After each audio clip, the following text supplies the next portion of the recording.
bienvenidos, ¿cierto? A todos mis hermanos, como les decía anteriormente. Aquí estamos, ¿cierto? Un día más por la gracia de nuestro Señor para abrir las Escrituras. Amén. Y bien, en el estudio anterior estuvimos posicionados en Lucas capítulo 16 y hoy continuamos en el mismo capítulo. Bien, Lucas 16. Bueno, anteriormente estuvimos viendo la parábola del mayordomo infiel, ¿ya? Veíamos ahí que nuestro Señor estaba contando esta parábola de este mayordomo malo, ¿cierto? Aquí en Lucas 16, del verso 1 al 15, ¿ya? Donde veíamos que este mayordomo había administrado mal los bienes de su amo, ¿ya? Y bueno, esto llegó a oídos de su amo y le pidió cuenta de su trabajo. ¿Qué sucedió ahí? Bueno, se enteró obviamente de que iba a perder esta oportunidad, ya no iba a ser desvinculado, ¿cierto?, de esta posición. Entonces, antes de que eso sucediera, cuando aún todavía tenía control sobre las posesiones de su amo, empieza a mirar, ¿cierto?, el futuro. Empieza a analizar lo que él podía hacer y lo que no, lo que le convenía y lo que no. Empieza a mover, ¿cierto?, las piezas de una forma de que todo el juego, ¿cierto?, resulte a su favor. Entonces, con astucia, este hombre empieza ahí a asegurarse, por así decirlo, su futuro. Y empieza a llamar, ¿cierto?, a los deudores de su amo y le dice, ya, ¿cuánto debes tú? Ya, por ejemplo, tantos litros de aceite, ya, bájalo a la mitad. Y así procede con los deudores, ¿cierto?, de su amo, de tal forma que ahora estos quedan en deuda con él. Entonces, en un futuro, le van a ayudar, ¿ya? Entonces, de esta forma, él se empieza a asegurar. Pero, obviamente, todo esto a expensas de su amo. Claramente, ¿cierto? Esta conducta no fue nada honesta, ¿eh? Pero vemos ahí en esa parábola, lo vimos, ¿cierto?, en el estudio anterior, que nuestro Señor, ¿cierto?, destaca la previsión de este individuo, ¿ya? Destaca la previsión de este individuo. ¿En qué sentido? Porque tiene sus ojos puestos, ¿cierto?, en lo futuro, aunque él está tratando de buscar lo temporal, ¿ya? Aunque su previsión, ¿cierto?, solamente sea en este plano, él estaba tratando de asegurar, ¿cierto?, en lo temporal. Pero a través de esta enseñanza, nuestro Señor estaba también diciendo que aquellos que conocen la verdad de Dios, que aquellos que han sido apartados para Él, ¿cierto?, que les ha resplandecido, ¿cierto?, la verdad de su palabra, saben, ¿cierto?, que en este mundo, que este mundo no lo es todo, sino que hay una eternidad y nos espera una eternidad con Dios. Entonces, el Señor animaba, ¿cierto?, enseñaba que los suyos tienen que tener los ojos puestos, ¿cierto?, en el reino de Dios, en el reino de Dios, y usar todos los recursos que Dios nos ha dado, porque obviamente se nos enfatiza que nada es nuestro, que somos mayordomos, que somos administradores de las cosas que Dios nos ha dado, ¿ya? Todo le pertenece a Él, que usemos todos estos recursos que Él nos ha dado para su gloria, ¿cierto? Confiando en Él, mirando lo eterno, ¿ya? Y luego veíamos que a medida que iba avanzando en la narración, nuestro Señor decía que aquel, ¿cierto?, que es fiel en lo poco, también lo será lo será en lo mucho, ¿ya? En una mayor responsabilidad. ¿Por qué? ¿Por qué? Porque en las cosas pequeñas, ¿cierto?, se va demostrando cómo es realmente la persona. No cuando vienen las cosas mayores, sino que en lo poco se ve. ¿Y a qué se refiere en lo poco? Bueno, ahí veíamos que lo poco se refiere a los recursos, por así decirlo, que Dios nos ha dado de este lado de la eternidad, acá, ¿cierto?, en este mundo, que son cosas temporales. Eso es lo poco, comparado, ¿cierto?, con lo verdadero, con las cosas eternas que Dios, ¿cierto?, provee a aquellos que le pertenecen, ¿ya? Entonces, aquel que es fiel en lo poco, ¿cierto?, que mira, ¿cierto?, al Señor, que reconoce que nada es suyo, que todo proviene de Él, y que quiere agradarle, y que quiere que el Señor, ¿cierto?, sea obrando a través de su vida, y usa estos recursos para su gloria, ¿ya? Aquel que es fiel en esto poco, bueno, se le va a confiar responsabilidades aún mayor, ¿cierto?, para la gloria del Señor, porque está demostrando que en lo poco es fiel, en lo mayor también lo será, en lo verdadero también lo será. Bien, bueno, y después nuestro Señor seguía hablando acerca de que nadie puede servir a dos señores, ¿ya? ¿Por qué? Porque como en aquel entonces, ¿cierto?, se conocía la condición de los esclavos no podían servir a dos amos, sino que le debían total fidelidad a un amo, ¿ya? Este amo demandaba todo de este esclavo, ¿ya? Total fidelidad. Entonces no se puede tener a dos señores. No se puede, ¿cierto?, servir a Dios y a las riquezas al mismo tiempo. Porque va a llegar en un momento, ¿cierto?, de que se va a ver un confrontamiento y ahí realmente se va a manifestar dónde está inclinado nuestro corazón, ¿ya? Porque donde están reinando las riquezas, obviamente ahí no está reinando Dios. Entonces ahí nuestro Señor Jesucristo va dando esta enseñanza, ¿ya? Para que entendamos que todas las cosas que Él nos ha dado, todas las cosas que Dios nos ha dado, son herramientas que son para que las usemos para su gloria. Nos enseña a usarlas sabiamente, pensando, ¿cierto?, en lo futuro, pensando en cómo sacarle el mayor provecho, que podemos tenderle la mano, ¿cierto?, a aquel que está necesitado, que podemos contribuir a la obra, que podemos usar las cosas que Dios nos ha dado, ¿cierto?, para poder hablar acerca de Él, para poder compartir acerca de Él, ¿cierto? Nuestra vida también, ¿cierto? Todo lo que nos da, los dones, todo lo que tenemos, ¿cierto?, proviene de Él. Y eso es lo que Él espera, que administremos todo aquello que Él nos ha confiado sabiamente, que aprendamos, ¿cierto?, a confiar en Él, que aprendamos, ¿cierto?, si nos hemos equivocado, que es lo más seguro, pero podemos arrepentirnos y pedirle que siga trabajando en nosotros, ¿ya?, para que podamos seguir creciendo en esto, ¿bien? Porque el Señor quiere que nuestro corazón esté dedicado a Él, no, ¿cierto?, al dinero. Eso o los recursos, ya ampliando el concepto, todos los recursos, todo lo que Dios nos ha dado, son herramientas, ya quiere que lo miremos así. Aunque sean temporales, ¿cierto?, son herramientas que nos pueden servir para glorificarle, para que otros más puedan conocer acerca de Él, ¿bien?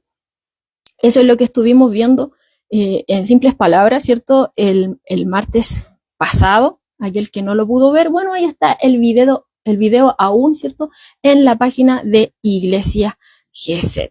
Bien, y hoy vamos, ¿cierto?, a continuar. Hoy continuamos con los versículos del 19 al 31, donde vamos a ver al rico y Lázaro. El rico y Lázaro. Lucas 16, del verso 19 al 31. Dice así la palabra del Señor. Había un hombre rico que se vestía de púrpura y de lino fino, y hacía cada día banquete con esplendidez. Había también un mendigo llamado Lázaro, que estaba echado a la puerta de aquel, lleno de llagas, y ansiaba saciarse de las migajas que caían de la mesa del rico. Y aún los perros venían y le lamían las llagas. Aconteció que murió el mendigo, y fue llevado por los ángeles al seno de Abraham. Y murió también el rico, y fue sepultado. Y en el Hades alzó sus ojos estando en tormentos, y vio de lejos a Abraham y a Lázaro en su seno. Entonces él, dando voces, dijo: Padre Abraham, ten misericordia de mí, y envía a Lázaro que moje la punta de su dedo en agua y refresque mi lengua, porque estoy atormentado en esta llama. Verso 25. Pero Abraham le dijo: Hijo, acuérdate que recibiste tus bienes en tu vida, y Lázaro también males. Pero ahora este es consolado aquí y tú atormentado. Además de todo esto, hay una gran sima puesta entre nosotros y vosotros, de manera que los que quisieren pasar de aquí a vosotros no pueden, ni de allá pasar acá. Entonces le dijo: Te ruego pues, Padre, que le envíes a la casa de mi padre, porque tengo 5 hermanos, para que les testifique, a fin de que no vengan ellos también a este lugar de tormento. Verso 29. Y Abraham le dijo: a Moisés y a los profetas tienen, óiganlos. Entonces dijo: no, padre Abraham, pero si alguno fuere a ellos de entre los muertos, se arrepentirán. Mas Abraham le dijo: si no oyen a Moisés y a los profetas, tampoco se persuadirán, aunque alguno se levantare de los muertos. Amén. He ahí la porción de la escritura que vamos a compartir el día de hoy: el rico y Lázaro. ¿Dónde estamos? Lucas 16, del verso 19 al 31. Bueno, esta historia, hermano, está totalmente relacionada con la parábola anterior, ¿ya? Recordemos que nuestro Señor está hablando acerca de la administración, como le decía anteriormente. Estaba hablando de que teníamos que ser buenos mayordomos, y aquellos que le pertenecen a Dios, ¿cierto? Saben que no les pertenece nada, sino que quieren que Él obre a través de su vida y use los recursos, ¿cierto?, que Dios quiera usar, ¿ya? Mirando siempre lo eterno, mirando siempre el propósito de Dios, que más se han alcanzado y todo eso. Y que no podíamos servir a Dios ni a las riquezas, que las riquezas son herramientas para la gloria de Dios, ¿ya? Pero sucede que nuestro Señor Jesucristo, al estar, ¿cierto?, dando esta parábola a sus oyentes, que era enfocada, recordemos, a sus discípulos. Pero también había ahí fariseos. Entonces, ellos al oír, ¿cierto?, esta enseñanza que el Señor estaba dando, empiezan a mofarse, empiezan a reírse, se empiezan a burlar, ¿ya?, con esta enseñanza, porque obviamente ellos sí querían servir a Dios y a la riqueza. Ellos sí que estaban queriendo servir a dos señores, pero nuestro Señor les dice ahí que es imposible, ¿ya? Entonces ellos empiezan a burlar de esta enseñanza. Y por eso es que esto está totalmente ligado a esto. ¿Por qué? Porque recordemos que ellos no tenían ningún tipo de relación con aquellos que eran menos que ellos, ¿ya? Recordemos que aquellos que pasaban situaciones complejas, que estaban en pobreza, que eran mendigos, que eran pecadores, ¿cierto?, abiertamente a la vista de todos, ellos los miraban con desprecio, en ninguna manera se hubieran relacionado con ellos, ¿ya? Y cuando alguien tenía algún tipo de enfermedad, por ejemplo, no sé, que tuviera lepra o cosas por el estilo, o que fuera ciego, ellos lo miraban automáticamente como que esa persona algo había hecho, ¿cierto? Y no solamente ellos, sino que era la creencia igual de ahí en ese entonces.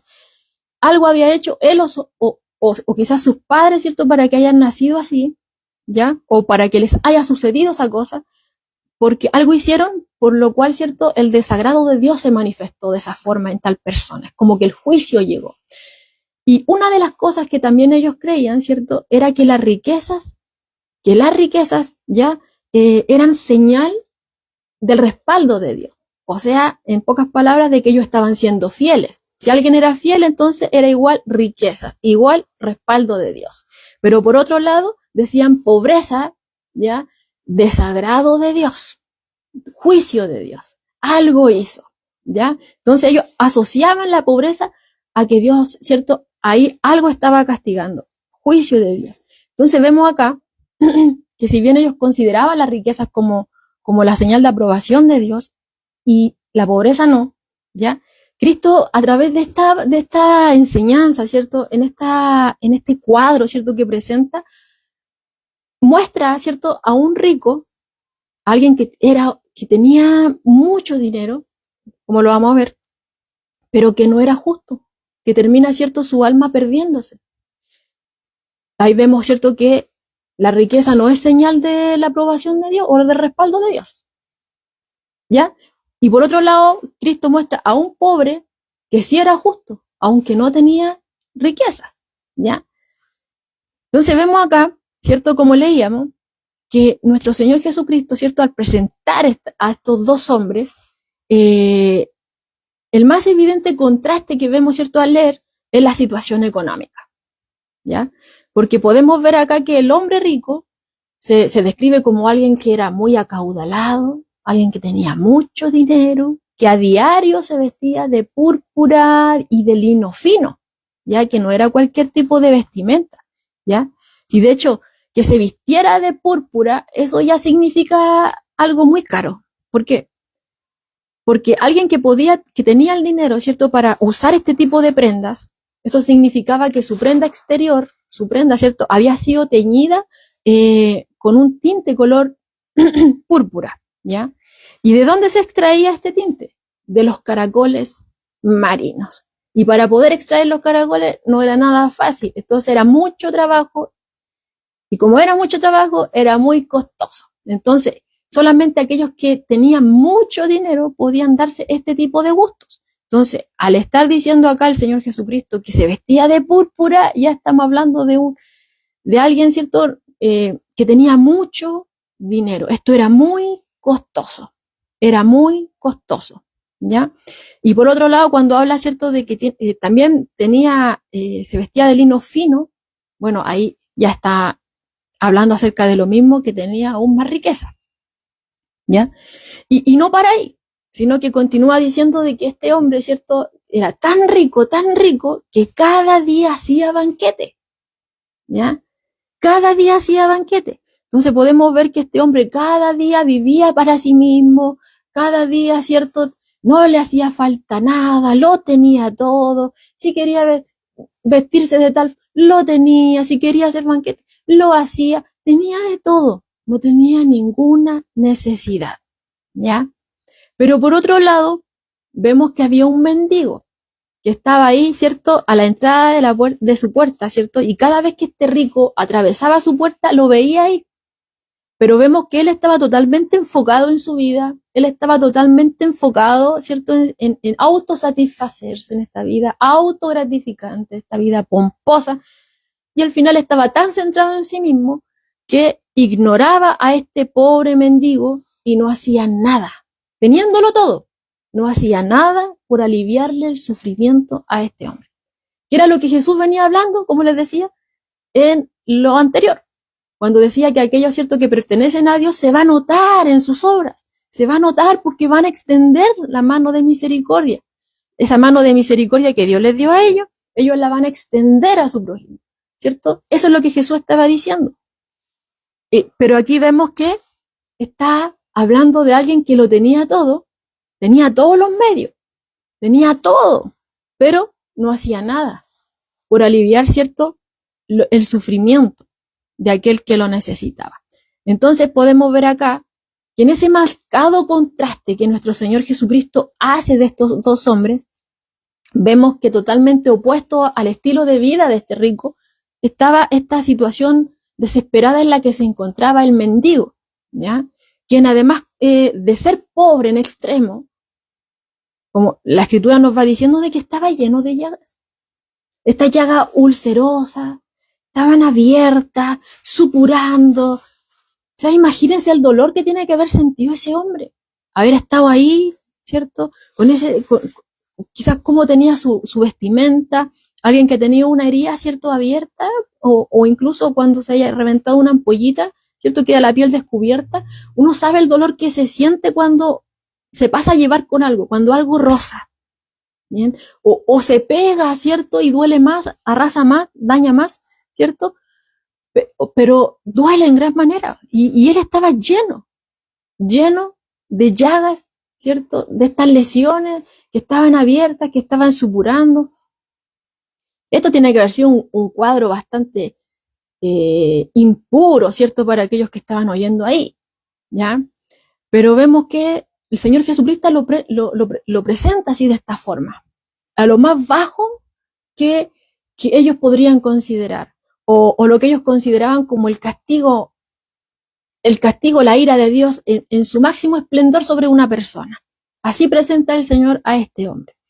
Dice aquí MacArthur, él estaba echado, literalmente lanzado o arrojado, a la puerta del hombre rico, probablemente a la entrada del patio de su casa. Era evidente que el hombre estaba paralizado. Bueno, por lo que le decía yo, o sea, considerando que estaba lleno de llagas, como lo más lógico, ¿cierto? Es evidente que el hombre estaba paralizado.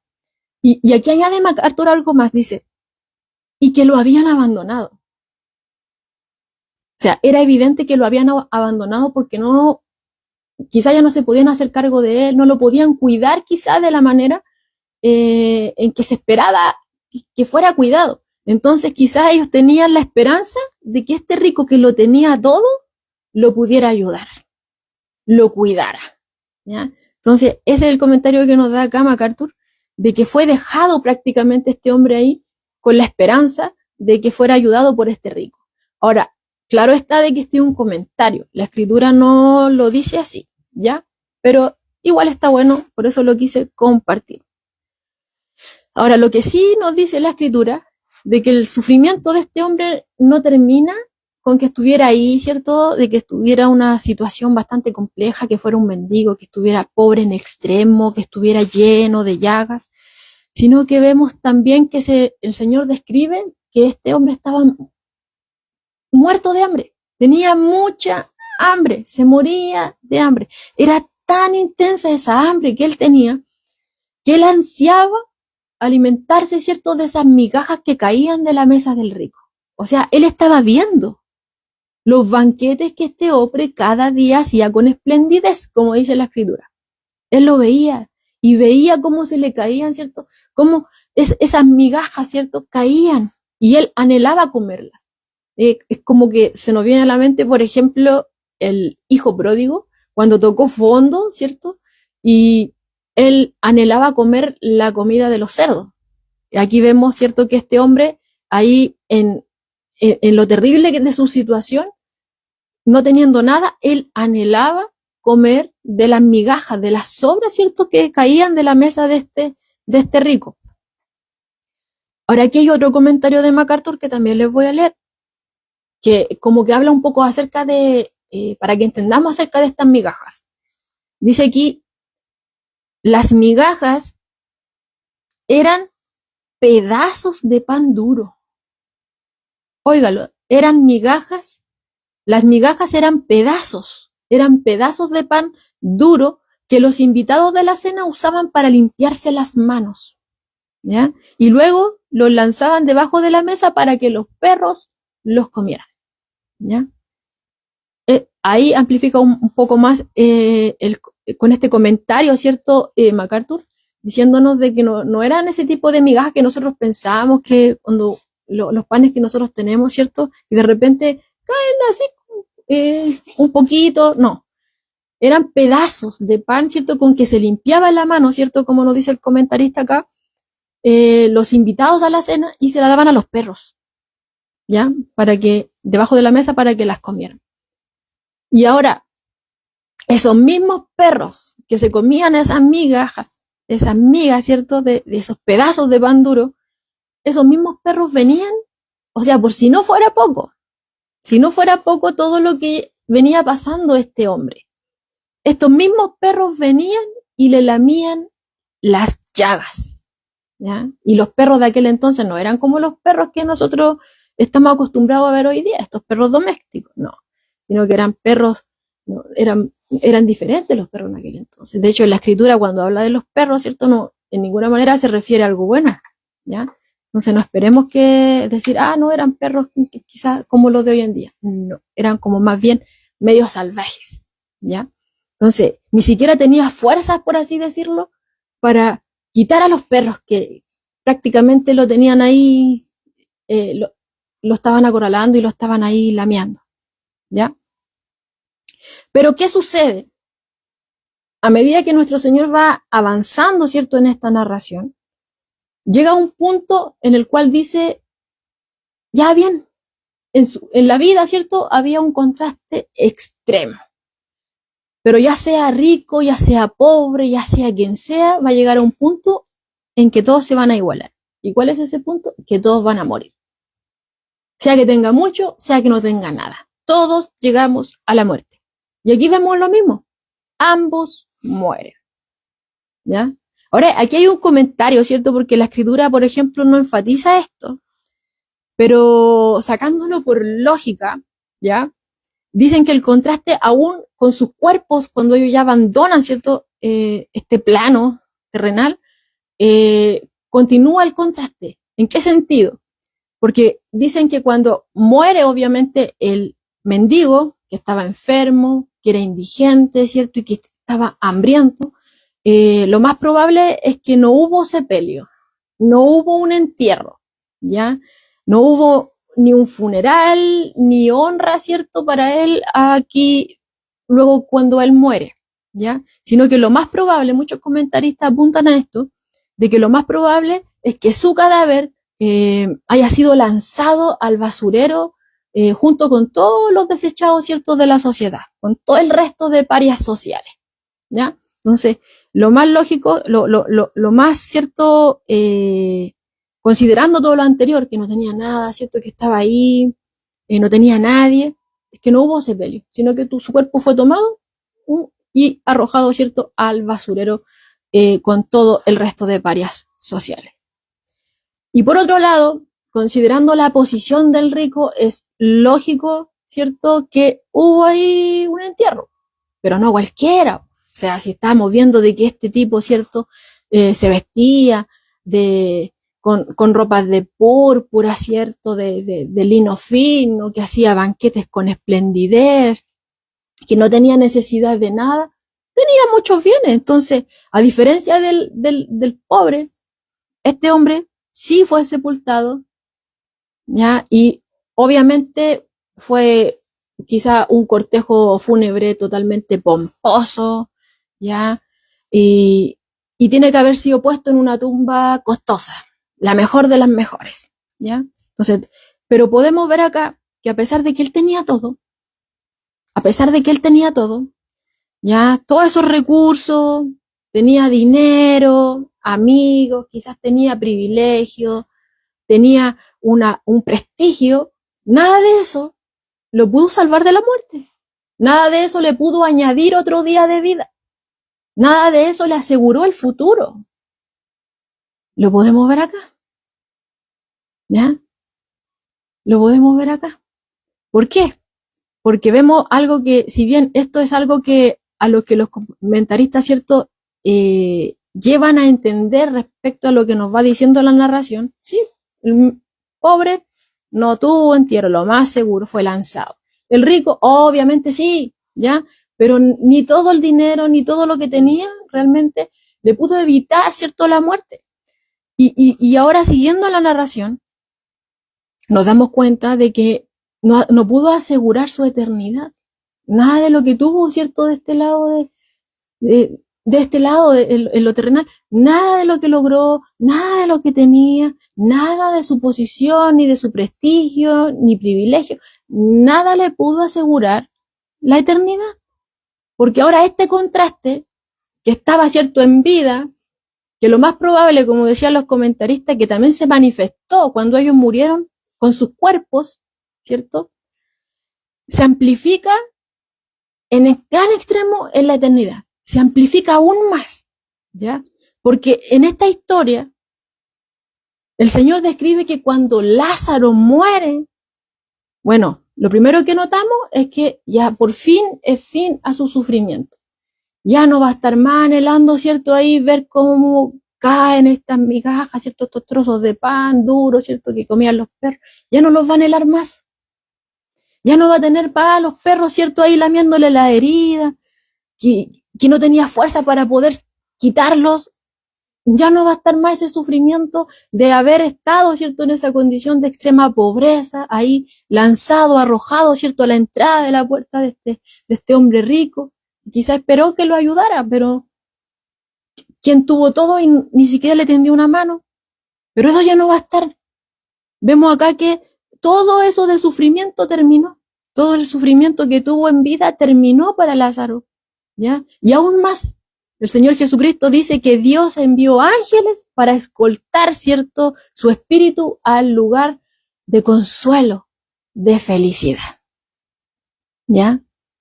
Pero por otro lado, al contrario de lo que ocurre ahora con Lázaro, vemos que el cuerpo del hombre rico, sí, fue enterrado con honores, ¿cierto?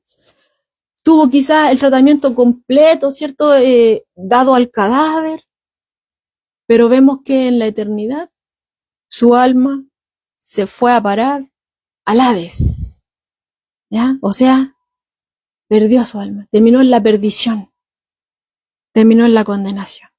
Ahora, esto que el Señor Jesucristo está diciendo acá, tiene que haber causado un impacto en los fariseos, tiene que haber causado, no sé, que se enardecieran, ¿ya? No tiene que haberles gustado en ninguna manera. Porque recordemos, o sea, ellos miraban a las parias sociales como que estaban de esa forma por juicio de Dios, ¿ya? La pobreza significaba que no estaban respaldados por Dios, pero la riqueza sí. Y aquí vemos que el rico se perdió, y vemos que el pobre incluso Dios envió ángeles, ¿ya? Y no lo mandó a cualquier lugar, sino que dice ahí, lo mandó al seno de Abraham, que es como, o sea, en otras palabras, a un lugar de consuelo, al lugar de felicidad. Mire, tengo aquí un comentario que le voy a leer para que podamos entender aún más. Dice aquí, el hecho de que ángeles sirvieran a una persona que los fariseos veían como paria, los habría conmocionado. Sin embargo, no solamente fue llevado al cielo, sino que también se le dio el lugar de honra y de comunión íntima al lado de Abraham. Nótese esto, o sea, este hombre no llegó a cualquier lugar. Recordemos que cuando Juan el Bautista encaraba a los fariseos, a los escribas, les decía, no me vengan a decir con que son descendientes de Abraham, ¿ya? Porque ellos se aferraban mucho a eso. Creían ya, porque eran hijos de Abraham, automáticamente eran salvados, ¿ya? Pero ellos veían esto, ¿ya? A que aquellos que estaban en pobreza, que pasaban situaciones, ellos no. Eran desechados de la sociedad y ellos veían desechados por Dios. Pero acá vemos que Jesús está diciendo que este que era pobre, que estaba en la peor situación, que había tocado fondo, por así decirlo, estaba en lo peor de lo peor, que ningún fariseo se hubiera querido relacionar con él si se lo hubiera encontrado, ya, que era lo que simbolizaba este rico, ya, que pasaba por al lado. No lo ayudaba, ya. Tienen que haber quedado totalmente ahí perplejos con todo esto, como dice ahí, como decía aquí MacArthur, conmocionados, totalmente. ¿Qué está diciendo? O sea, y no solamente le basta con decir que fue llevado a un lugar de consuelo, de felicidad, sino que al lado de Abraham, al seno de Abraham, a un lugar de consuelo, al lugar donde está el amigo de Dios, como dice en segunda de Crónicas 27, ¿ya? Al padre de la raza judía y de los fieles, como también dice la escritura, ¿cierto? Entonces, el personaje más grandioso de la historia judía. Es ahí donde Jesús dice que llegó Lázaro, el pobre mendigo, ahí llegó. Dice aquí MacArthur, para los fariseos esto habría sido un ataque asombroso, incomprensible y directo a sus conjeturas teológicas. Este hombre que fue humillado en la tierra, un individuo con quien ningún fariseo que se respetara habría tenido algo que ver, era honrado en el cielo porque el Señor lo ayudó e hizo que los ángeles lo llevaran. O sea, tan solo podemos imaginarnos su rostro, ya ante esta enseñanza de nuestro Señor Jesucristo. O sea, si la enseñanza anterior de la mayordomía terminó con que ellos se mofaran, se rieran, ¿cierto?, de nuestro Señor. Ahora con todo esto, o sea, ¿qué está diciendo? Que a un pobre Dios lo está ayudando, envió ángeles, está en el seno de Abraham. ¿Qué está diciendo? ¿Ya? Tienen que haber ahí quedado súper ahí perplejos con todo esto. Ahora, pero más importante que la reacción que quizás estos hombres tuvieron, dice aquí Pablo Hoff, hay una gran verdad que se nos está dejando en evidencia, que hay solamente dos lugares de destino en el otro mundo. Solamente dos lugares de destino. Uno es el Hades o Seol, ¿ya? Y el paraíso. Dice aquí Pablo Hoff, en el Antiguo Testamento, Seol se refiere a la morada de los espíritus de los difuntos, ¿ya? tanto injustos como justos. En el Antiguo Testamento, ¿cierto? El Seol o el Hades era el lugar donde llegaban todos, ¿cierto? Ahí la morada de los espíritus, ¿cierto? De los muertos, de los difuntos. Ahí llegaban. Y llegaban todos, tanto los injustos como los justos. Y ustedes dicen, ¿por qué llegaban todos juntos? ¿Y dónde dice eso? Bueno, hay muchos que se toman, por ejemplo, de lo que sucedió en el tiempo de Saúl, ¿ya? En 1 Samuel 28, 19, donde se nos va narrando, bueno, sabemos que Saúl desobedece a Dios, empieza a hacer lo que a él le parece y Dios lo abandona. Entonces, vemos ahí que llega un momento en que Samuel muere. Entonces vemos ahí Saúl enloquecido, no sabía qué hacer y va donde una divina y le pide ahí que haga ahí hechicería o cosas, ciencias del ocultismo para que pueda ver a Samuel, ¿ya? Y que le diga qué tiene que hacer. Pero sucede, ¿cierto?, que Dios permite que Samuel lo vea, ¿ya? Permite que Saúl y Samuel se vean una vez más. Dios lo permite, pero no oye la respuesta que él estaba buscando, sino que lo que oye es lo siguiente. Samuel le dice en 1 Samuel 28, 19, le dice a Saúl, mañana estaréis conmigo. Mañana estaréis conmigo tú y tus hijos. Entonces podemos ver ahí, por ejemplo, Samuel, ¿cierto? Era obediente a Dios, profeta de Dios, servidor de Dios, y está diciendo a Saúl que había sido desobediente, que se había apartado de Dios, ¿ya? Que mañana estaréis conmigo, ¿ya? Entonces podemos ver que a ambos personajes relacionados en el mismo lugar. Entonces por eso, ¿cierto? Como Pablo lo dice acá,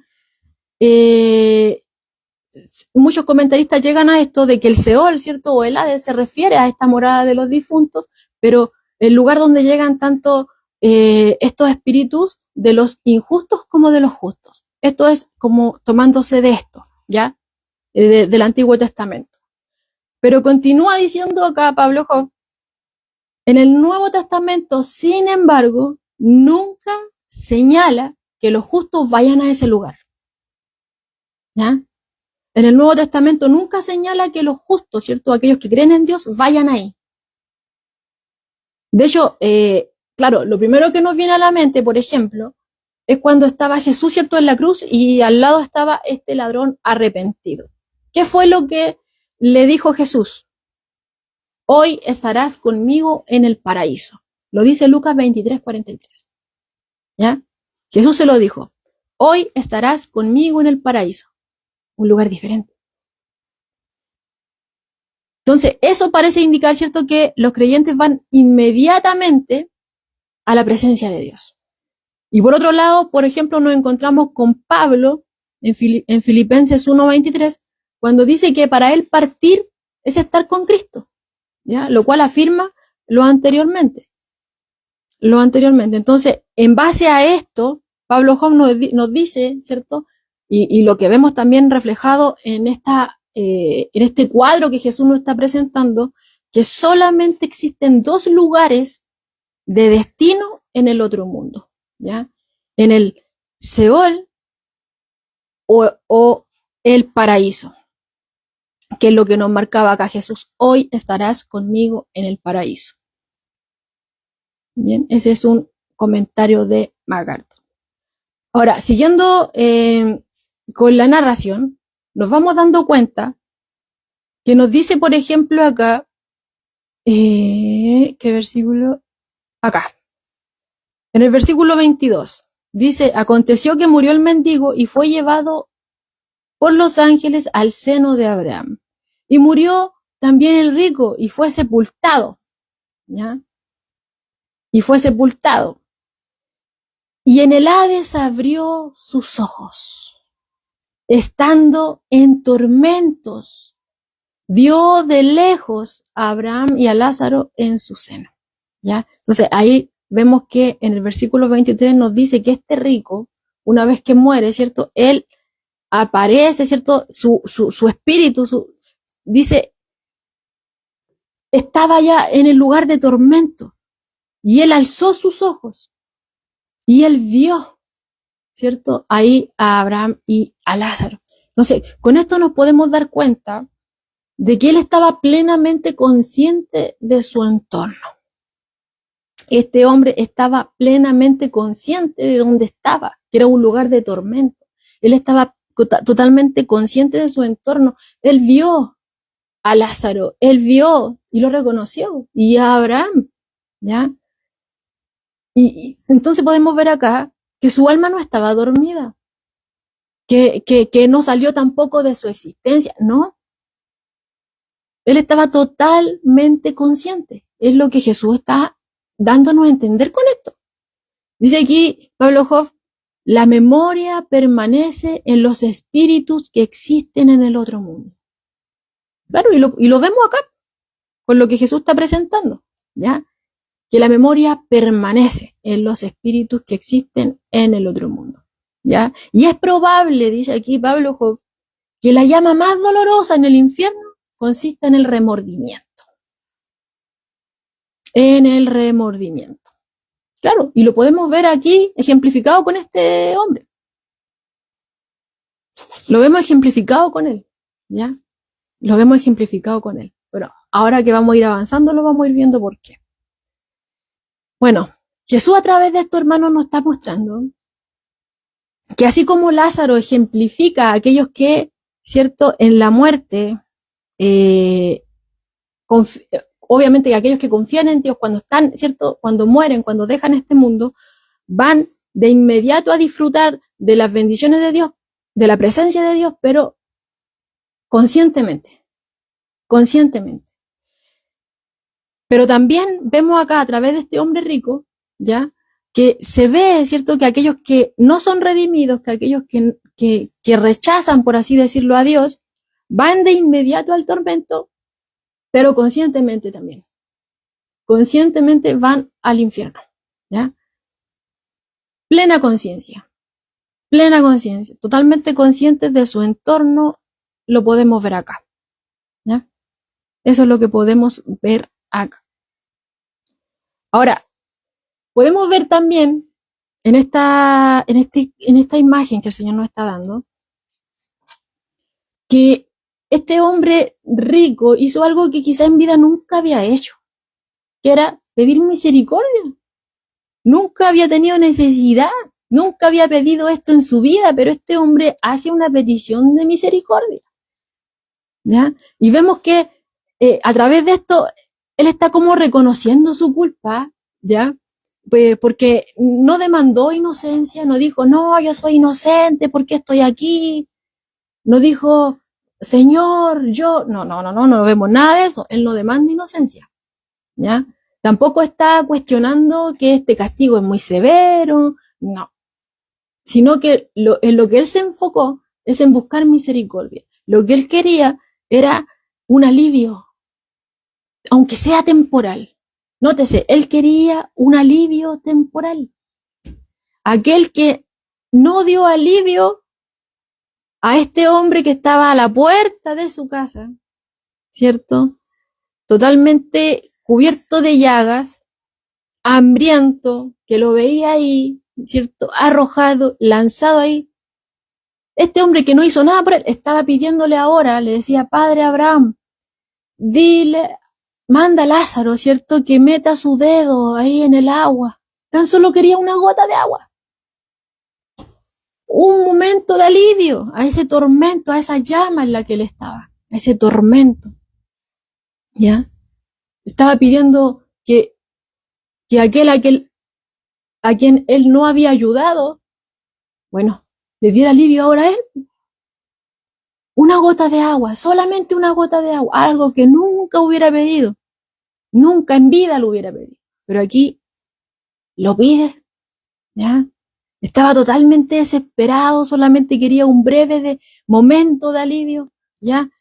En ese horror del infierno. ¿Y cómo le va con esta petición de misericordia? Bueno, le va mal. Vemos que Abraham, ¿cierto?, frustró toda esta esperanza. Le dice, hijo, o sea, él estaba pidiendo un momento de alivio, y Abraham le dice, hijo, acuérdate que tú acuérdate que recibiste tus bienes en tu vida y Lázaro también males. Pero ahora vemos, ¿cierto?, que luego de la muerte se invierte totalmente la situación. Vemos que ahora Lázaro era atormentado el rico era atormentado mientras Lázaro, ¿cierto?, estaba ahí siendo consolado. Estaba ahí, ¿cierto?, en el lugar donde había terminado todo este dolor, todo este sufrimiento. Ahí estaba Lázaro. Y ahora se invirtieron los papeles. Ahora el que sufría era el rico. Ahora, hay algo bien especial, hermano, aquí que no quiero pasar por alto, porque mire, nótese, él le dice, Padre Abraham, Padre, ¿ya? Y Abraham le dice, Hijo. ¿Ya? Entonces se está reconociendo ahí que este hombre rico era descendiente de Abraham. Y mire lo que está tocando nuestro Señor, que era algo que los fariseos se agarraban en gran manera, se afiataban a eso, a que tenemos a Abraham por padre, automáticamente estamos, ¿cierto?, ahí en la salvación. Pero aquí vemos que este rico le dice Padre Abraham, y Abraham lo reconoce como su descendiente, ¿ya? Le dice hijo. Pero vemos acá que aunque apeló a Abraham como padre, o como su antepasado, ¿cierto?, que era descendiente de él, y que Abraham lo reconoce, ¿cierto?, ahí como hijo. Vemos aquí en esta imagen que la raza, ¿cierto?, no es un factor que determine el futuro. No es un factor que determine, ¿cierto?, la eternidad de una persona. O sea, aquí tienen que haber quedado más perplejos los fariseos. Porque este hombre, ¿cierto?, que era rico, que para ellos era señal de la bendición de Dios, se perdió, y más encima de ser rico, era descendiente de Abraham y está ahí en tormento. Y está pidiendo misericordia, pero ni porque fuera un descendiente de Abraham en ese lugar ya podía acceder a la misericordia. Ya se había acabado, ya no había más oportunidad a la misericordia. La raza no es un factor, ¿cierto?, que determine su futuro. No porque era judío, automáticamente estaba, ¿cierto?, ya dentro del reino. Así como también ser gentil, ellos decían, no, que los gentiles todos se van a perder. No. Aquí vemos que tampoco ser gentil garantiza que automáticamente va a ser enviado al infierno. De ninguna manera, ¿ya? Jesús no ha venido hablando acerca de eso anteriormente tampoco, sino que también la salvación se extiende a aquellos que no pertenecen al pueblo, ¿cierto?, judío, a aquellos que son gentiles, ¿ya? Entonces vemos acá que, aunque este hombre, ¿cierto?, estaba acá en tormento, este hombre, aunque fue rico en vida, terminó ahí, aunque era descendiente de Abraham, terminó ahí, quería misericordia, ya no había más misericordia, la oportunidad ya se extinguió, ¿ya? Y Abraham le continúa explicando, le explica que entre ambos lugares en los que él se encuentran, tanto donde estaba el rico, donde estaba, ¿cierto?, Abraham con Lázaro, entre ambos lugares existía un gran abismo, ¿ya? Y nadie podía pasar ni de aquí para allá, ni de allá para acá. Así que ni aunque quisiera quizá que Lázaro le pusiera ahí y para que cayera esta gota, ¿cierto?, era imposible, ni aunque quisieran, era totalmente imposible. Entonces, ¿qué podemos ver acá? Que, hermano, las decisiones que se toman en esta vida tienen consecuencias eternas. Las decisiones que se toman en vida tienen consecuencias eternas. Ya después ya no hay más oportunidad. Después de la muerte ya no hay más oportunidad. Ya no se puede cambiar de destino, ya no se puede apelar a la misericordia. No, ya no se puede. Ni siquiera se puede buscar, ni siquiera un poco de alivio. Ya no se puede. La oportunidad está en vida. La oportunidad se puede tomar cuando está en vida. Ya después, ya no hay más. Dice aquí un comentario, dice, en el otro mundo, la separación entre los elegidos y los condenados es completa e irrevocable. es irrevocable. La gran cima o abismo simboliza que es imposible, tanto para los justos como para los injustos, cambiar su destino. No habrá una segunda oportunidad de arrepentirse. Es ahora.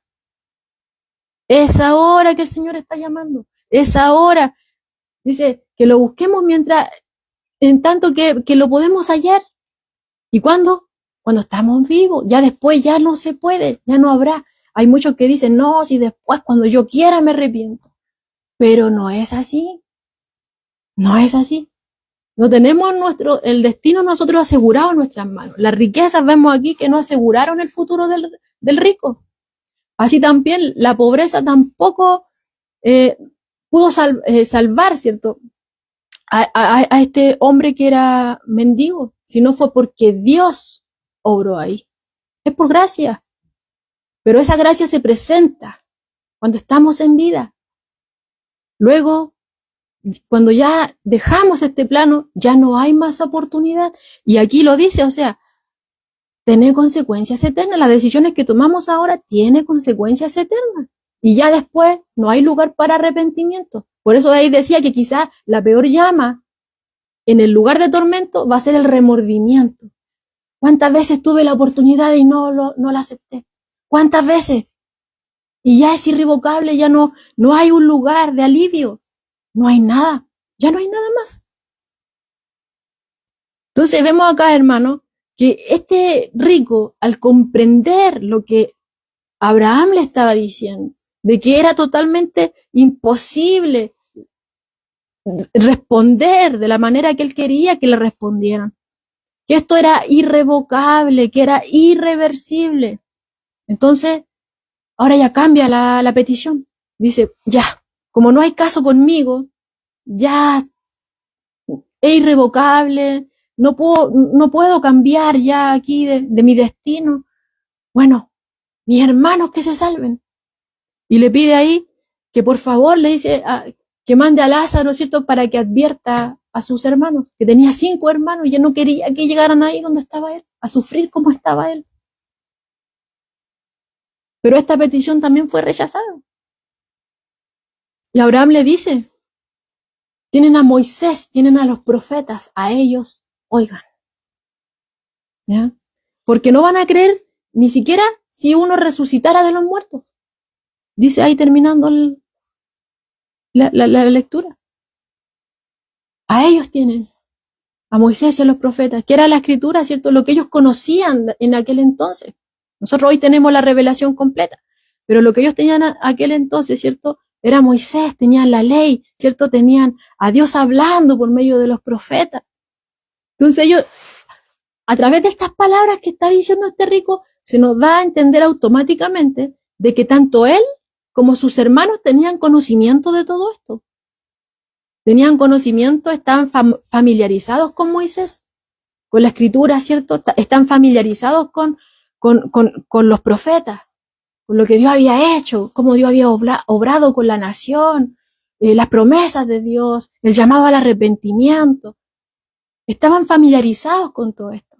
Y al fin y al cabo todo eso era sombra de la verdadera salvación, porque al fin y al cabo todo esto, la escritura a nosotros nos acorrala. Por ejemplo, los mandamientos. Ninguno de nosotros es perfecto. Todos fallamos. Jesús dijo, ya, dice, no matarás. Ah, no, si yo cumplo ese mandamiento. Pero Jesús dijo que si nosotros teníamos algún resentimiento en nuestro corazón contra alguien, ya somos culpables de asesinato. Somos culpables. Entonces, ya tanto los mandamientos, la ley, todo eso, a nosotros nos culpa. Soy culpable. Estoy delante de un Dios que es 3 veces santo y yo culpable. No merezco nada, estoy acorralado. ¿Ya? Pero también, a través, ¿cierto?, de todas estas leyes que Dios da, las leyes ceremoniales y todas estas cosas, todo esto simbolizaba lo que Cristo iba a hacer. Que ellos tenían que sacrificar, ¿cierto?, anualmente, ahí para poder que fueran perdonados los pecados, ¿cierto?, de la nación, o ellos cuando pecaban tenían que constantemente estar haciendo sacrificios. Todo eso era una imagen, era una sombra de lo que había de venir. Cristo es el Cordero de Dios que quita el pecado del mundo. Y en Él nosotros somos aceptos delante del Padre. Y Él perdonó nuestros pecados una vez y para siempre. Ya todo eso era sombra de lo que había de venir. Entonces, la Escritura siempre a nosotros nos acorrala y nos está llevando al arrepentimiento. Y ellos estaban familiarizados con eso, ¿cierto? Que Dios le había dado en aquel entonces. Y sabían que tenían que arrepentirse, sabían del lugar de tormento, sabían de todo esto. Tan solo con lo que dijo este hombre, que fuera a advertir a sus hermanos para que no llegaran ahí y todo esto, y que les hablara de Moisés y los profetas, tenían conocimiento, ¿ya? Sabían que tenían que arrepentirse. Y esta era la petición de este hombre. Ahora, vemos que este hombre, ¿cierto? En su vida había alcanzado todo lo que quería. Había alcanzado la riqueza, había alcanzado la fama, pero al final perdió su alma. Y hay algunos, ¿cierto?, que están aquí, que afirman que lo que Jesús está enseñando acá es que indica que los pobres, todos los pobres son hijos de Dios. Y que por el contrario, los ricos, ¿cierto?, son enemigos de Dios. Pero nótese que eso no es lo que está enseñando Jesús acá. Dice aquí el comentario, dice, lo que Jesús reprende no es la posesión de riquezas, sino su uso egoísta y sin piedad.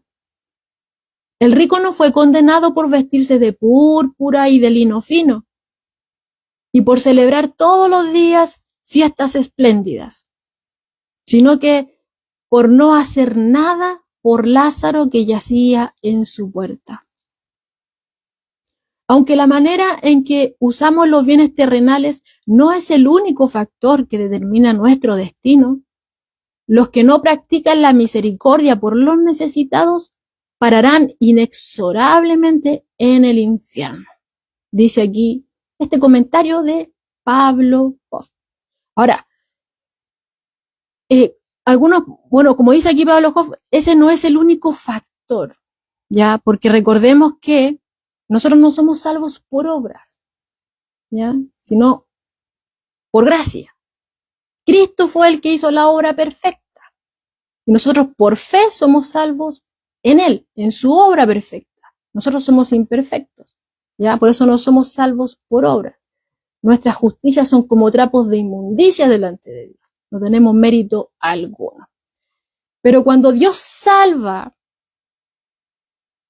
Dios transforma. Como decía anteriormente, aquel que ha sido tocado por la gracia de Dios, aquel que ha sido tocado por la misericordia de Dios, va a extender esta misericordia a otro.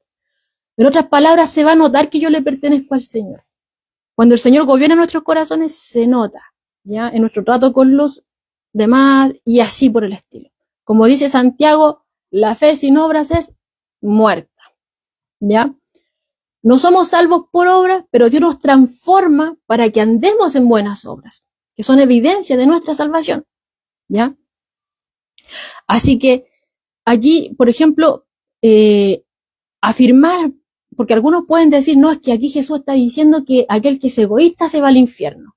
No, ya es como una verdad a medias solamente.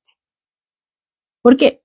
Porque si este hombre hubiera sido generoso, si hubiera sido amable, si hubiera sido clemente con Lázaro, esos actos de caridad, esos actos de compasión, no habrían expiado su pecado, ¿ya? Toda la Escritura apunta a que la salvación es por gracia, por medio de la fe en Cristo. Y todo esto todo esto lo ideó Dios, es un plan de Dios. Es porque Dios le plació salvarnos, porque vio nuestra miseria y salió en nuestro auxilio, ¿ya? Eso es lo que nos muestra la Escritura. No somos salvos por obras, pero la fe sin obras es muerta, ¿ya? Las obras evidencian que le pertenecemos a Él. Y aquí, por ejemplo, este rico no evidenció que tenía temor de Dios en su vida. Este rico no evidenció, aunque conocía a Moisés y los profetas y sabía que Dios demandaba el cuidado de aquellos que tenían necesidad, no actuó referente a lo que conocía, ¿ya? Entonces eso se evidencia de que él no tenía un corazón temeroso de Dios, ¿ya? Ahora aquí dice otro comentario, dice Jesús muestra que la muerte no es el final y que la situación eterna no depende de la posición social, sino de la relación con Dios. La riqueza no salvó al rico, ni la pobreza salvó a Lázaro. En la muerte se evidencia la real condición espiritual de cada uno. En la muerte, ahí se evidencia. Es lo que Jesús ha venido enseñando. ¿Ya? La muerte no es el final. No es el final. Hay algo más allá, como lo está mostrando acá. Y esa situación eterna no depende de mi posición social. Como lo decía ahí, no, es que los ricos son enemigos de Dios. No, aquí vemos que la riqueza no salvó al rico, pero tampoco la pobreza salvó al pobre. O sea, la pobreza salvó al pobre, tampoco. Tampoco la pobreza salvó a Lázaro. Entonces, vemos que la real, como dice acá, la condición real, ¿cierto? Si yo estoy rendido a Dios o no, cuando se evidencia, cuando ya el ojo del hombre no lo ve. Nosotros ya no lo vemos. Pero ¿quién lo ve? Dios. Dios siempre ve todo. Él ve el corazón. Él sabe realmente lo que ahí sucede. Y a veces hay algunos que tienen apariencia de piedad, pero por dentro están muertos espiritualmente. ¿Ya? Quizás hay muchos, Señor, Señor, yo fui a la iglesia, yo predicaba, yo daba los estudios, yo estaba aquí, no me perdía reunión, Señor. Pero ese yo, ahí nunca vimos, Señor, gracias a ti, hoy estoy aquí rendido. Jesús les dijo, nunca os conocí. Nunca tuvieron realmente una relación con Él. Nunca, a pesar de que estuvieron plantados en un lugar fértil, oyendo la palabra. Nunca realmente obedecieron a esa palabra, nunca realmente se examinaron a sí mismos y vinieron a Cristo en arrepentimiento y fe. ¿Ya? Entonces, sí, podemos engañar a los hombres con nuestra apariencia, pero a Dios no. ¿Y dónde se evidencia eso? Bueno, quizás vamos a pasar una vida ahí con caretas, con imágenes, pero va a llegar un momento en que eso se va a caer. ¿Y cuándo se cae? Bueno, si no se cae en este plano, Dios la saca. ¿Cuándo? En la muerte. Ahí se ve realmente dónde va a ir cada uno. Ahí se ve realmente la condición de cada uno. ¿Ya? A Dios no lo podemos engañar. Entonces podemos ver acá, hermano, que no fue la condición de rico lo que condenó al rico al infierno. ¿Por qué? Porque la riqueza no es una barrera para Dios, para poder salvar, ¿ya? No es una barrera. Dios tiene el poder para salvar a quien quiere, cuando quiere y como quiere. Y hemos visto, el que estaba ahí con Lázaro, ¿quién era? Abraham. Y Abraham era muy rico. Era muy rico. Y Isaac, Jacob, Boaz, Job. Job también todos eran personajes que tenían abundancia. David.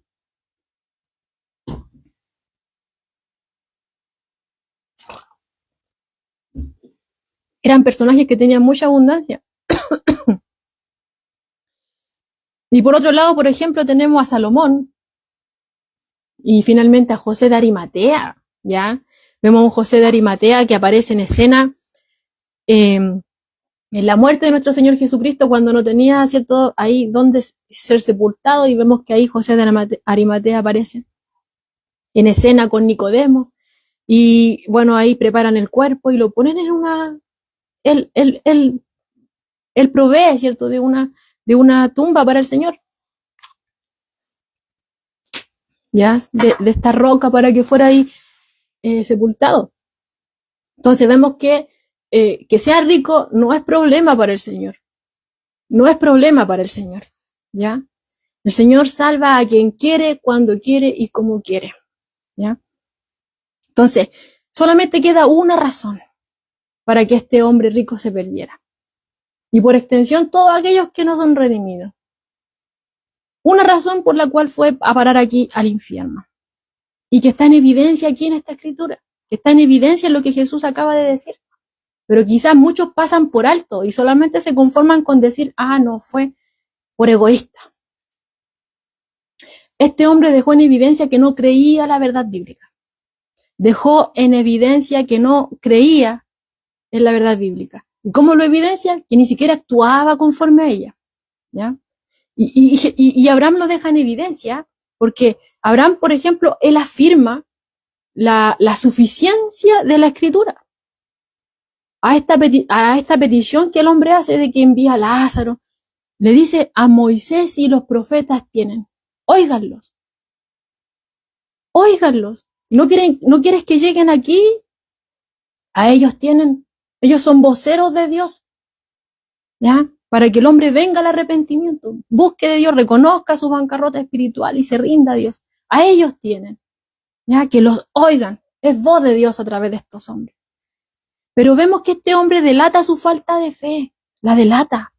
Y no cree que la Biblia fuera suficiente, no cree que la Escritura es suficiente.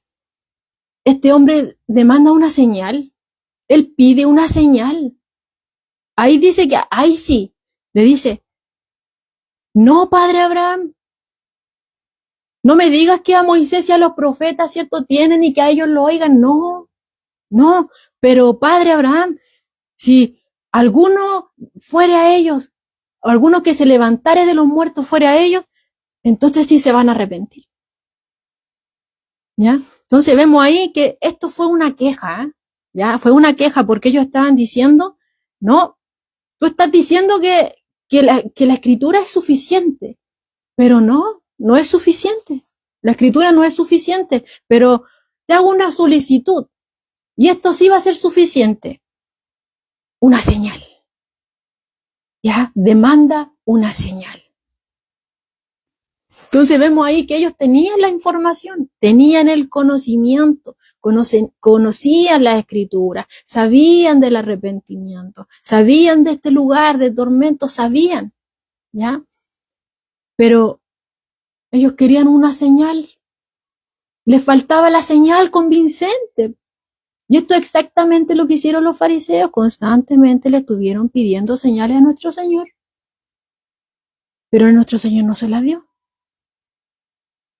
Que se conformaran, ¿cierto?, con la señal de Jonás, o sea, haciendo alusión a su muerte ahí y su resurrección, que también rechazaron, por cierto. Entonces, vemos que Abraham, hermano, enfatiza la suficiencia absoluta de la Escritura para llevar a los pecadores al arrepentimiento, a la salvación. Y Abraham le replica, o sea, ante esta petición: no, es que pide una señal. Bueno, aquí Abraham le dice: si no oyen a Moisés, si no oyen a los profetas, es decir, si no oyen el Antiguo Testamento, todo lo que Dios habló, todo lo que Dios hizo, todo lo que Dios mandó, que es sombra de esta salvación, de esta salvación que se iba a llevar a cabo, ¿ya? Tampoco se van a persuadir aunque alguno se levantare de los muertos. Y eso lo demuestra, como les decía, la resurrección de nuestro Señor Jesucristo. Y antes de eso, la resurrección de Lázaro. ¿Ya? ¿Por qué? ¿Qué pasó cuando el Señor resucitó a Lázaro de entre los muertos? Bueno, los fariseos empezaron a tramar, ¿cierto? Porque ya veían que la gente estaba siguiendo aún con más euforia a Jesús. Empezaron entonces a tramar para poder quitarle la vida a Jesús, pero también querían matar a Lázaro. Luego de que el Señor resucitó a Lázaro, luego de que les diera esta señal, ellos como resultado le querían quitar la vida al Señor y le querían quitar la vida a Lázaro, porque era un testimonio vivo de este poder de Dios, del respaldo de Dios en Jesucristo. Lo querían silenciar, ¿ya? Y cuando Jesucristo mismo, ¿cierto?, resucitó de los muertos, ¿qué pasó? Ante toda la evidencia, ellos quisieron silenciar a los soldados romanos. Ahí los sobornaron, ¿ya? Para que declararan falsamente que habían sido los discípulos los que sacaron el cuerpo, teniendo esa evidencia, viendo ahí los lienzos, habiendo todo que la roca había sido removida, el testimonio de estos romanos que no les importaban las cosas de los judíos a ellos. Ellos llegaron ahí atemorizados, corriendo de todo lo que había pasado ahí, pero no creyeron. Es más, silenciaron, los sobornaron, que declararan falsamente. ¿Ya? Entonces, dice aquí Pablo Hoff, los hombres que deliberadamente cierran sus oídos a la voz de Dios a través de las Escrituras, también rechazarían a todo mensajero de Dios. No obstante que éste sea acreditado por un estupendo milagro.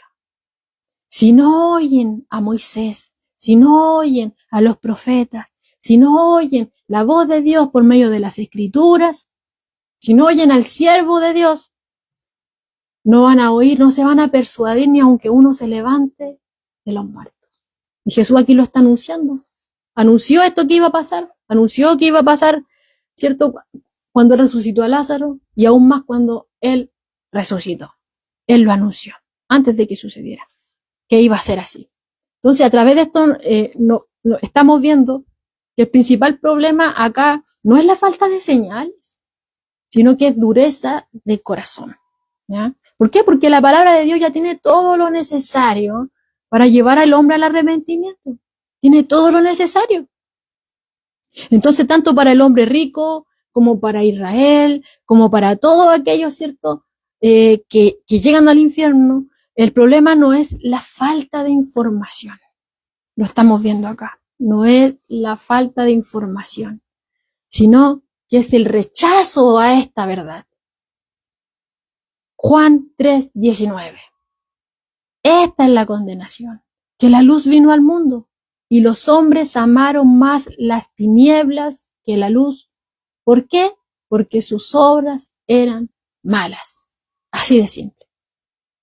Esta es la condenación. La luz vino al mundo, pero la rechazaron. ¿Por qué? Porque eran más inclinados a lo malo. Querían lo malo, abrazaron lo malo, rechazaron la verdad.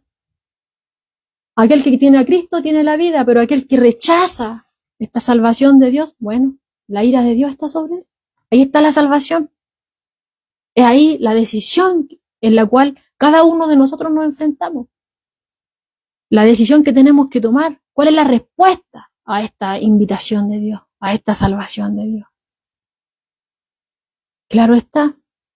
Esta es la condenación. Ahí está. Ahora, para el hombre rico y la sociedad judía en general, este mendigo no valía nada, no le importaba, no tenía nombre, era insignificante, pero para Dios era importante.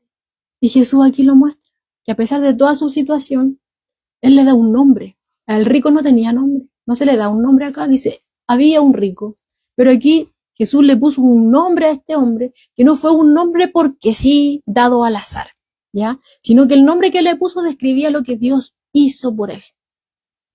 El nombre que Jesús le dio al mendigo, ¿cierto? Lázaro, es muy significativo, ¿ya? Dice aquí, Lázaro es la traducción griega del nombre hebreo común Eleazar, que significa a quien Dios ha ayudado. Eso significa, a quien Dios ha ayudado, ¿ya? Entonces, como dice aquí Pablo Hoff, su nombre sugiere confianza y gratitud hacia Dios. Indica que el pobre y descuidado mendigo todavía tiene a Dios en su vida, todavía tiene a Dios a su lado. A pesar de todo lo que vivió, a pesar de todo lo que tuvo que sufrir, él tenía a Dios. No era como decían o afirmaban los fariseos. Pobre, desagrado de Dios. Mira la situación, ¿no? La ira de Dios sobre él. Jesús dice que no. Y no le da cualquier nombre. Lázaro, a quien Dios ha ayudado. Entonces, si se trata, hermano, de aquí de un nombre bastante apropiado, ¿ya? Porque simboliza la única manera en la cual el hombre realmente puede ser salvo. Nosotros no podríamos ser salvos si es que Dios no nos ayuda. Así como aquí a este hombre, Dios le proveyó la ayuda. Dios le proveyó la ayuda esencial para que él pudiera recibir esta vida eterna, ¿ya? En Salmos 3:8 dice, David escribió, dice, la salvación es de Jehová. Solo Él es el Salvador. Y la Escritura dice que no hay otro nombre debajo del cielo dado a los hombres por medio del cual haya salvación. Solamente por medio de Cristo. Solamente por medio de Cristo. Si Dios no hubiera salido en nuestro auxilio, ninguno de nosotros hubiera podido ser salvo. Entonces vemos ahí que este nombre no fue dado al azar. Jesús le da un nombre y no le da cualquier nombre, sino que ese nombre es significativo. Ese nombre refleja lo que Dios hizo por él. Dios lo ayudó. Dios lo salvó. Fue por gracia. ¿Ya? Ahora hay algunos que, porque ven nombres en esta parábola, porque en todas las otras parábolas que hemos visto, en ninguna se nos ha presentado con nombres. ¿Ya? Aquí vemos que aparece un Lázaro, no confundir con el Lázaro, ¿cierto?, que Jesús resucitó de los muertos, ¿ya? Sino que vemos ahí que Lázaro, ¿cierto?, era un nombre significativo porque refleja lo que Dios ha hecho por él y lo que ha hecho por nosotros, que Dios nos ayudó, ¿ya? No es el mismo Lázaro, ¿ya? Pero vemos que aparece el nombre Lázaro, Abraham, ¿cierto? También aparece Moisés. Vemos que aparecen nombres, ¿ya? Entonces hay aquí algunas cosas que los estudiosos dicen, ¿ya? Que dicen que este relato que Jesús está dando es verídico, porque por lo mismo, ¿ya? Que no es una parábola. Dice aquí, quienes sostienen que se trató de una historia real argumentan que en ninguna de las otras parábolas Jesús da nombres, ¿ya? Esta es la primera parábola que vemos que Jesús da nombres. Ahora, aquí hay un comentario que dice, Jesucristo descorre el velo que descubre el estado de los que han traspuesto los umbrales de esta vida. ¿Debemos interpretar literalmente cada detalle de la descripción de la vida de ultratumba? Nota de Henry Thompson. Dice que los muertos incorpóreos no tienen dedos, ojos, lenguas, ni tampoco les refresca el agua. Por tanto, se cree que el Señor emplea estos términos figurativos de este mundo para enseñarnos algo de las realidades del mundo invisible. Si Jesús hubiera hablado en un lenguaje distinto de tal mundo, ninguna mente humana le hubiera entendido, ¿ya? Entonces vemos ahí que unos dicen que la historia es verídica porque habla de personajes reales, como por ejemplo Abraham, y acá, por ejemplo, el comentario de Pablo Hoff, ¿cierto? En el cual aquí adjunta, ¿cierto?, este de Henry Thompson, que nos dice, tomando esto, que los muertos no tienen dedos, ojos, lengua, ¿cierto? Ni tampoco se les refresca el agua. Entonces, hace alusión a que esto fuera algo más bien ilustrativo que algo literal, ¿ya? Porque si Jesús hubiera hablado de otra forma, no lo hubiéramos entendido, ¿ya? Pero ahora, más allá de todas estas cosas, ¿cierto? Que de estos comentarios que como que se enfocan en esto, no tenemos que perder el énfasis de este relato, ¿ya? Porque Jesús no nos llama a estar poniendo los ojos, ¿cierto?, en quizá en describir de tal forma el más allá, o describirlo exactamente, sino que quiere que enfoquemos, ¿cierto?, nuestros ojos en que después de la muerte hay una realidad eterna, ¿ya? Ahí está el enfoque real, más allá de que si es real o no real, tenemos que tener incluso claro, ya sea verídica o no, si sea literal o no, que el Señor cuando toma parábolas, ¿cierto?, toma ejemplos de cosas que son conocidas para ilustrar verdades espirituales. Entonces, en ninguna manera está presentando hechos erróneos, ¿ya? Está ajustándose de cierta forma a la realidad, ya sea verídica, sea literal o no, ¿ya? Pero como les decía, o sea, el énfasis no está en eso. El énfasis está en que esto no lo es todo, sino que hay algo más allá, ¿ya? Después de la muerte hay una realidad más allá y que las decisiones que se toman en esta vida tienen consecuencias eternas y son permanentes y son irrevocables. Ya no se puede volver atrás. Entonces, ¿qué podemos, haciendo un resumen, qué es lo que podemos aprender de todo esto? Que Dios ve lo que el mundo ignora, ¿ya? Para toda la sociedad, quizás Lázaro era invisible, pero para Dios no. Ya, el rico veía a Lázaro en cada momento, pero veíamos ahí que hacía caso omiso a él, veía su necesidad, conocía la escritura, conocía de Dios, del arrepentimiento, de la ley, de los profetas, pero no actuaba conforme a ella, por lo cual refleja que no tenía un corazón temeroso de Dios, ¿ya? Y vemos que él estaba tan ocupado en sí mismo, disfrutando de sus bendiciones, y pasó por alto, no le prestó ayuda, ¿cierto?, a la necesidad que tenía ahí a la puerta. Entonces, a través de esto también podemos aprender que Dios está viendo cómo tratamos a los demás.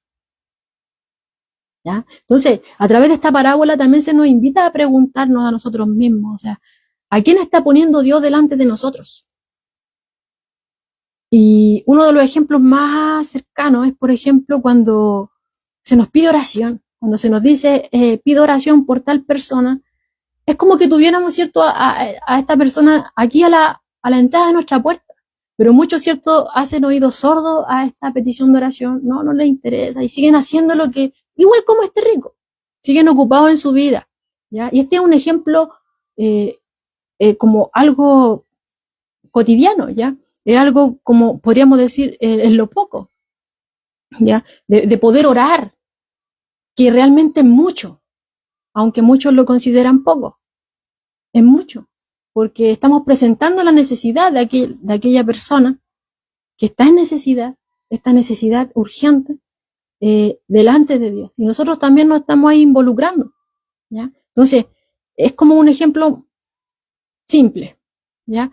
Pero puede Dios estar poniendo delante de nosotros a muchas personas y quizás estamos igual que el rico. Así que el Señor nos ayude, ¿ya? Para que Él no, sea Él que nos esté ayudando a poder ver como Él ve, a que esa misericordia que Él tiene se manifieste también a través de nuestra vida, para que podamos servirle, para que podamos tener compasión ante la necesidad del otro, porque Dios ve todo esto. Y cierto, y somos responsables de cómo tratamos a los demás, ¿ya? Entonces, ahora, también veíamos en este cuadro que las riquezas no son garantías del favor de Dios. Bueno, y el mayor ejemplo lo tenemos en nuestro Señor Jesucristo. Él no vivía en un palacio, no tenía ropa de púrpura o como este rico, ¿ya? Ni siquiera tenía donde recostar su cabeza, le dijo, cierto, a unos discípulos. Pero él era obediente al Padre, tenía todo el respaldo de Dios. Entonces, las riquezas no son garantía del favor de Dios, como muchos creen, ¿ya? Entonces, lo importante no es cuánto tenemos, cuánto poseemos, sino que el lugar que Dios ocupa en nuestro corazón, que sea Él el que nos gobierne, que nos ayude, ¿cierto?, a poder recordar que somos solamente mayordomos, que todo lo que tenemos, nosotros mismos, las capacidades que nos da, los dones, ¿cierto?, todo, los recursos que nos da, todo proviene de Él. Y Él quiere que tengamos la vista puesta en Él, porque nos quiere utilizar para su gloria, para que seamos de bendición a otros, ¿ya? Para que seamos de bendición a otros. Así que el Señor nos ayude a estar ahí apegaditos a Él, porque separados de Él, como siempre decimos, y me gusta recordarlo, separados de Él, nada podemos hacer, ¿ya? Y por otro lado tenemos otro punto, que la oportunidad para arrepentirse es ahora, ¿ya? Porque vemos ahí la urgencia que nos da esta parábola, que enfatiza que tenemos que buscar a Dios ahora mientras vivimos. Y hoy todavía tenemos oportunidad de escuchar su voz. Al igual como ahí este hombre que estaba ahí en el tormento decía, ¿cuánto daba? ¿Cuánto daría para que sus hermanos, ¿cierto?, no llegaran a ese lugar de tormento? Y vemos ahí a Abraham le dijo, a Moisés y a los profetas tienen, a ellos óiganlo. Ahí está todo lo necesario para que el hombre, ¿cierto?, llegue al arrepentimiento, en arrepentimiento a Cristo, ¿ya? Ahí está todo lo necesario, en la Escritura. Ahí está, es suficiente la Escritura. No necesitamos, algunos piensan, no, es que si veo un milagro, ahí sí voy a creer, pero Jesús está aquí enseñando que aquellos que rechazan la palabra no van a creer ni aunque vean señales. Porque el problema no son las señales, sino que es la dureza del corazón, ¿ya? Entonces, hoy todavía podemos escuchar la voz de Dios. Quizás nos hemos equivocado y el Señor por eso está permitiendo que lo oigamos en este momento, ¿ya? Para que nos volvamos a Él, le pidamos perdón, ¿cierto? Vengamos a Él en el arrepentimiento, le pidamos perdón, que nos limpie y que nos ayude a obedecer su palabra. Que se note que le pertenecemos, que se note que es Cristo el que vive en nosotros, que nos ayude a vivir con un corazón entregado a Él, que nos ayude a vivir con un corazón sensible a las necesidades de los demás, ¿cierto? A las cosas que están viviendo. Que el Señor nos ayude, porque muchos fallamos en eso, ¿ya? Y no podemos decir, no, mañana, porque el mañana no está garantizado, es lo que estamos viendo acá. Pero hoy sí podemos acceder, pues hoy sí podemos responder a este llamado de Dios. Y el Señor enfatiza, la Escritura es suficiente. Todo lo que necesitamos para nuestra salvación, ahí está en la Escritura. Todo lo que necesitamos. Amén. ¿Y a quién es el que nos apunta la Escritura? ¿De quién nos habla desde principio a fin? De Cristo. Cristo es nuestro Salvador, ¿ya? Y si no hubiera sido porque Dios nos ayudó, no hubiéramos podido acercarnos a Él. Todo proviene de Él. Él nos dejó su palabra. Y a Él le agradó salvar por medio de la locura de la predicación. Ahí el que convence es Él. De pecado, de justicia y de juicio. Es Él. Todo proviene de Él. El que nos usa, el que nos transforma, es Él. Y Él es nuestro Padre amado, que día a día nos está ministrando por medio de su palabra para que podamos andar como Él quiere que nosotros andemos. Amén.